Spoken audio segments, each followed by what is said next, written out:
እሺ እነዚህ የኖርዌይ ቫይራል ቪዲዮዎች የኖርዌይ ደጋፊዎች ሩ ሲጮሁ ስታዩ አይቀርም እና አንዳንዶቻችሁ ሩ ምን ማለት እንደሆነ ጠይቃችሁኛል። ሩ ማለት መቅዘፍ ማለት ነው፣ ወይም ቅዘፍ፣ ቅዝፉ እንደ ኮማንድ ፎርም። የድሮ ቫይኪንጎች በመርከብ ወደ ጦርነት ሲሄዱ አብረው ይቀዝፉ ነበር እና አንዱ መቅዘፍ ካቆመ በቃ መርከቡ ላይ ችግር ይፈጥራል አይደል? ስለዚህ አሁን ስቴዲየም ላይ ሩ ሲጮሁ አንድነት እና ቲምወርክ ያሳያል። እሺ ይህን ዜማ ደግሞ የኳስ ዘፈን እንዳይመስላችሁ።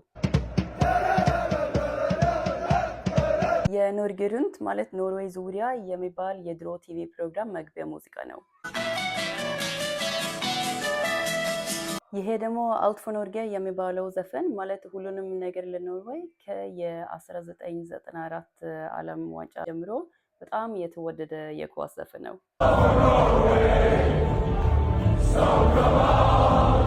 እና ይሄ ቫይራል የሆነው የጀርመኒ ዘፈን ኖርጌ ስኮርት ሞል ማለት ኖርዌይ ጎል አገባች የሚል ድምፅ ስለሚያሰማ የኖርዌይ አንኦፊሻል የዓለም ዋንጫ ዘፈን ሆኗል።